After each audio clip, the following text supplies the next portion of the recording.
de l'ensemble des élus du Conseil municipal.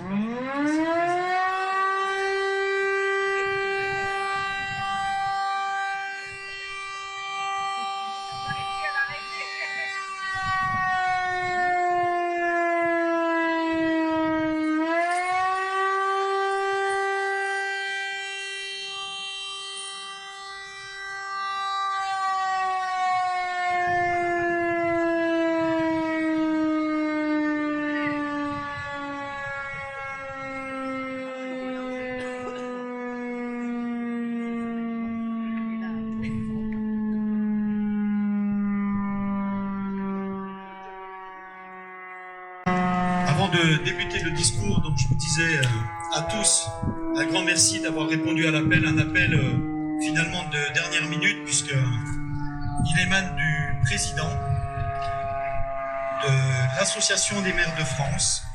C'était hier après-midi, avec une volonté de faire sonner les sirènes à midi dans toutes les mairies de France pour que la population puisse comprendre ô combien la situation est grave en France actuellement. Pour mémoire, ce système d'alerte d'information des populations date de la Seconde Guerre mondiale pour prévenir les populations des attaques aériennes éventuelles. Et son déploiement s'est intensifié pendant la guerre froide. Depuis mardi dernier, nos communes sont partout en France le théâtre de troubles graves qui ciblent avec une extrême violence les symboles républicains que sont les hôtels de ville, les écoles, les bibliothèques, les polices municipales et bien d'autres bâtiments encore. Je ne citerai pas, pour exemple, avant même les émeutes, notre maison de la culture qui est toujours fermée pour des raisons administratives du fait que les travaux n'ont toujours pas été réalisés.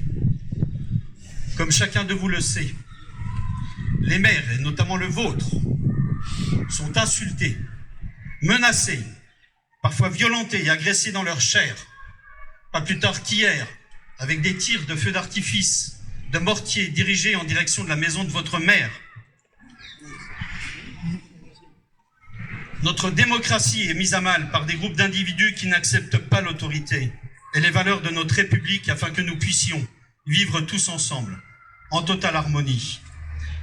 Nous refusons que notre pays continue de sombrer dans le chaos. Nous refusons de regarder passivement les mairies brûlées, les magasins pillés, des domiciles de maires attaqués, tous les Français victimes d'actes injustifiables de dégradation et de violence. Malheureusement, cette situation ne nous surprend pas. Les maires et les élus de France qui alertent depuis des années sur la dégradation de notre société. Il faudra en tirer le moment venu toutes les conclusions en termes de politique publique nationale. En attendant, nous enjoignons l'État qui a la responsabilité du maintien de l'ordre et dont la vocation est de protéger la société, de rétablir la sécurité pour tous et par tous les moyens opérationnels et en droit dont il dispose. La mort d'un jeune homme tué à Nanterre mardi dernier a soulevé une grande émotion. La justice s'est saisie le jour même de l'affaire et a ouvert une enquête. Laissons cette enquête mener à bien son travail. Depuis cette date, partout en France sur le territoire national, nous faisons face à un cycle inouï de violence que rien ne peut justifier et qui trahit cette légitime émotion en la transformant en une délinquance de droit commun. Malgré l'intervention des forces de l'ordre et des sapeurs-pompiers, nous en avons perdu un des nôtres, 24 ans, cette nuit. Des familles sont mises en danger et doivent être évacuées. Leurs biens personnels sont détruits. Des commerces, des entreprises voient leurs locaux pillés, incendiés. La menace des maires ne cesse d'aller en grandissant. Les bâtiments communaux sont saccagés. Ces actes de violence d'une minorité sont inacceptables et pénalisent en premier lieu l'ensemble des habitants. Par la dégradation des bâtiments publics, ils empêchent les services publics de fonctionner au service de la population. Par les destructions d'écoles et de bibliothèques, ils sabordent les outils d'accès à la connaissance, à l'éducation et à la culture, donc à l'égalité des chances. Par l'effet délétère des images et des réseaux, ils renforcent la stigmatisation des quartiers et autres habitations. Par les violences contre les élus, ils attaquent le cœur de notre démocratie. Cette dérive de comportement n'a aucune issue. Elle ne fera qu'aggraver les difficultés que leurs auteurs prétendent dénoncer. La violence, nous le savons tous, n'a jamais été une solution. Les maires sont profondément attachés à l'unité et à la cohésion de notre pays, tout comme les élus qui sont à mes côtés. Ils y contribuent chaque jour en agissant au plus près des citoyens. Ils observent avec consternation le déchaînement de violence qu'impose au pays une minorité agissante. Mais ils ne se résignent pas et sont résolus à s'y opposer.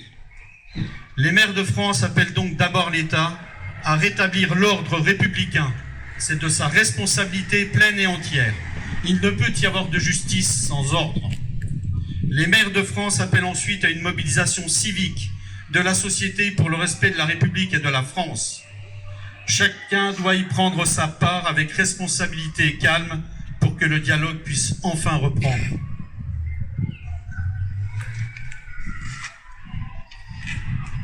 À nous les maires, il appartient de tirer lucidement les leçons de cette crise, d'en décortiquer les ressorts profonds, de retisser les liens brutalement rompus et inlassablement de construire la cohésion dont notre nation a tant besoin.